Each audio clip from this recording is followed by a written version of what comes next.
नैन मिलबे न कैल त प्यार के बात बनबे न कैल त विचार के जकरा रे मेहंदी हाथ में रचनो वो तकबे न केलक त शिकार के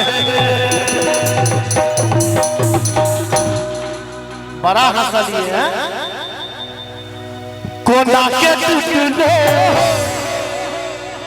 जियो जियो जियो जियो जियो जियो मतलब एक सब पावर छे छी कोना के टूटलो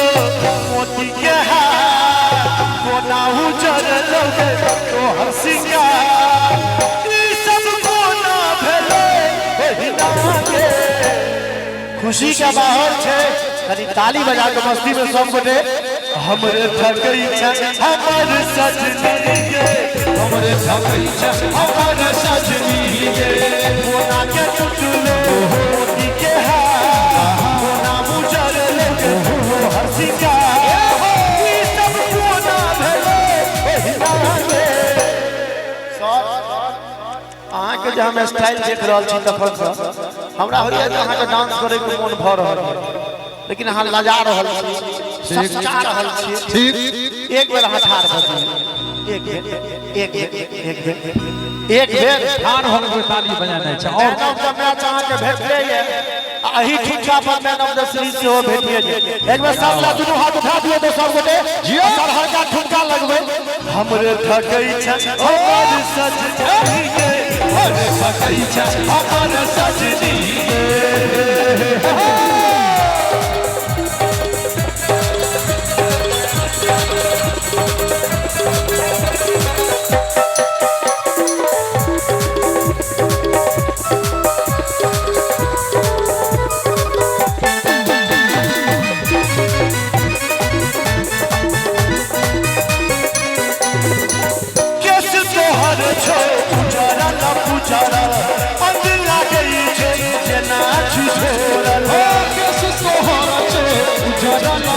अकेला गई छे जना छी छोरला ये सका फिरता भुइया में लेटाई छे माथा फिरता हवा में उठी आई छे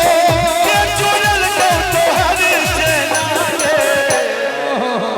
माला निकाल लियो सर के चोरल के तोहर सेना के हमरे ठगई छ हमरे ठगई छ हमरे सजनी के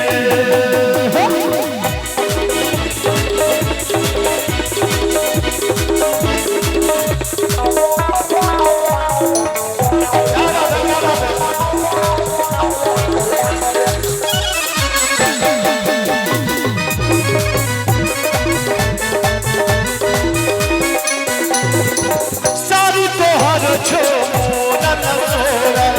आँखी के काजर ले भरल लुभर सारी तोहर छे मोरा सोरा आँखी के काजर ले भरल लुभरल रखली दिसी खजर बुझाई छे हक ओढ़नी हवा में उठी आई छे जकरा से मिललो तोहर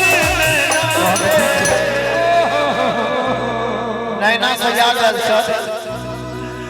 ठीक ठीक आहा रानी छी हमार राजा बना लिया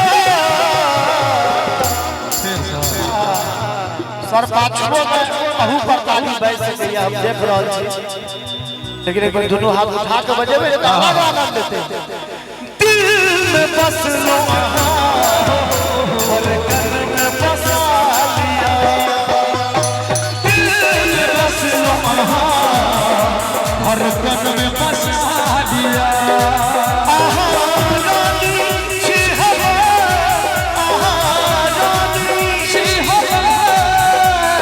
राजा बना लिया दिल में बसलो बसा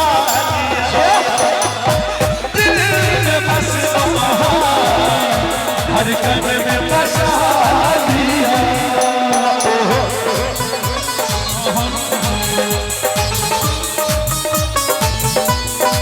क्या बात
खुशबू कब कब बरसो मन कर सटल रही खुशबू कब कब बरसो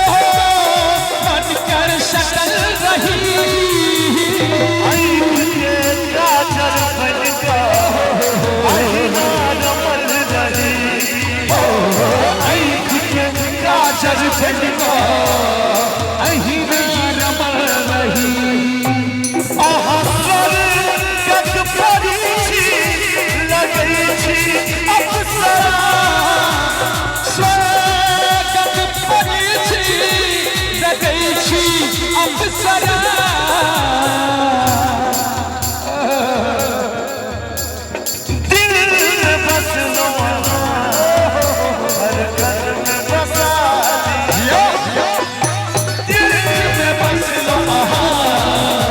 हर घर में बसा लिया।